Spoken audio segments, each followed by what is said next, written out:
CDA capital development authority Islamabad ने जी तकरीबन 99 housing societies को इलीगल करार दे दिया है। मेरा ये मानना है, मैं अपने 16-17 साल रियल एस्टेट एक्सपीरियंस की बुनियाद पे आपको बता रहा हूँ, अगर कोई इदारा ना चाहे तो कोई शख्स एक ईंट भी गैर कानूनी नहीं लगा सकता। आप ये समझ लें कि पूरा इस्लामाबाद ही तकरीबन जो है ना, क्योंकि 99 हाउसिंग सोसाइटीज थोड़ी नहीं है।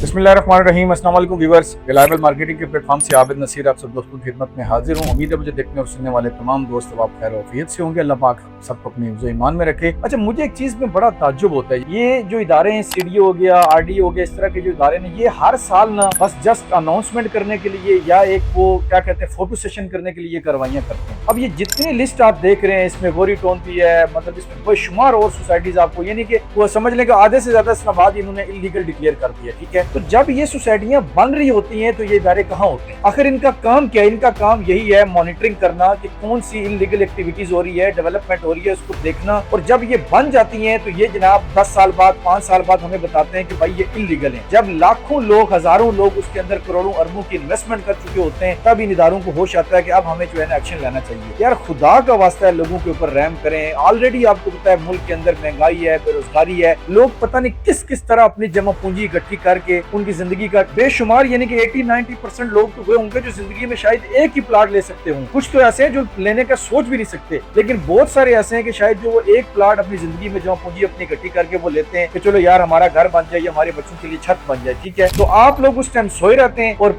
30 से 40 से 10 साल तक सोसाइटियां चलती हैं, डेवलप हो जाती हैं, घर बन जाते हैं, गलियां बन जाती हैं, हर चीज बन जाती है। तो फिर इनको जनाब कई सालों के बाद याद आता है कि ये जो सोसाइटी है ये सारी इलीगल है। इलीगल थी तो वो सोसाइटी बनी कैसे? आपकी आंखों के सामने डेवलपमेंट। अभी रिसेंटली आप लोगों के इल्म में होगा कि इस्लामाबाद में गोरी टोन के मामला चल रहे थे, बरी माम के मामला चल रहे थे। बरी माम और सैदपुर गाँव जो है पूरा उसको उखाड़ दिया गया। इस तरह अभी गोरी टोन जो फेज 7 है उसके पीछे वहाँ पे घर बने हुए हैं, बहुत सी जगहों पे बिजली लगी हुई है। अगर वो हाउसिंग सोसाइटीज अप्रूवल्स नहीं थी उनके पास तो वो कैसे आबाद हुई? कोई भी एक सोसाइटी क्या एक दिन में आबाद हो जाती है?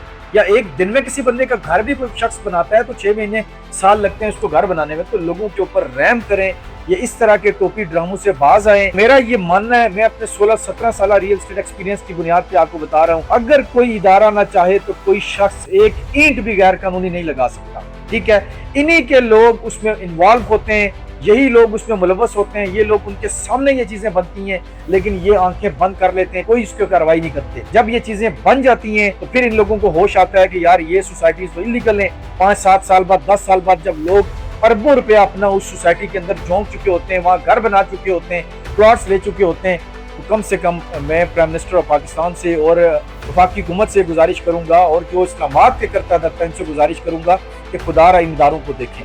अगर आप लोगों ने मॉनिटरिंग करनी है, अगर आप लोगों ने चेक एंड बैलेंस रखना है, अच्छी चीज है, हर इदारे को चेक एंड बैलेंस रखना चाहिए, लेकिन जो उनका सही काम है वो उनको बरवक्त करना चाहिए। अल्लाह अल्लाह करके कब्जे मिलते हैं, वो कोई अपनी डेवलपमेंट वहां पे करते हैं तो फिर उनको 5-7 साल बाद पता चलता है कि ये सोसाइटी इलीगल है जी, इसकी तो अप्रूवल ही नहीं है, इसकी तो ये नहीं है, इसका तो वो नहीं है। ठीक है, शुरू में कुछ सोसाइटीज को लेआउट प्लान भी मिल जाते हैं, फिर उनको बाद में एनओसी नहीं मिलती। तो ये तरह तरह के जो झमेले हैं ना, ये लोग यकीन माने पाकिस्तान के लोग ऑलरेडी लोग बड़े परेशान हैं, महंगाई की वजह से, बेरोजगारी की वजह से, पेट्रोलियम कीमतों की वजह से, दीगर इतने मसले मसाइल हैं। तो मजीद लोगों को इस तरह परेशान ना करें, ना लोगों को जो है ना लोगों की जिंदगी आजाद बनाएं। आप लोगों का जो काम है वो बर वक्त करें ताकि लोग जो है वो सोच समझ के, हर चीज को देख के उसके ऊपर जो है वो काम करें। अभी भी मैं आपको बताऊं कि पिंडी इस्लामाबाद के अंदर सैकड़ों की तादाद में सोसाइटियां हैं जो इलीगल हैं, वो काम कर रही हैं, वो धड़ल्ले से डेवलपमेंट कर रही हैं। जो मैनेजमेंट है वो कुछ वजीर है, कुछ किधर मतलब बड़े बड़े ओहदों के ऊपर है, लेकिन उनको कोई पूछने वाला नहीं है क्योंकि अभी हुकूमत के अंदर उनकी सेटिंग है। जब वो कोई उनके मुखालिफ हुकूमत आएगी तो फिर हो सकता है उनके खिलाफ भी एक्शन हो जाए। तो खुदा का वास्ता यार, मैं तमाम जो डेवलपमेंट अथॉरिटीज है तमाम शहरों की, उनसे गुजारिश करता हूँ कि विद इन टाइम आप लोग एक्शन किया करें, विद इन टाइम ये काम किया करें ताकि जो सैकड़ों लोग अपनी जमा पूंजी किसी जगह लगा रहे होते हैं उनकी जमा पूंजी महफूज हो सके और उन लोगों का पैसा गलत जगह पे ना लग सके। मजीद रावलपिंडी इस्लामाबाद में लीगल हाउसिंग सोसाइटीज के हवाले से, अच्छे डेवलपर के हवाले से किसी किस्म की आपको इन्फॉर्मेशन चाहिए तो ऑन स्क्रीन नंबर पर आप मुझसे ये मेरी टीम से रब्ता कर सकते हैं। बहुत शुक्रिया जी, अल्लाह हाफ़िज़।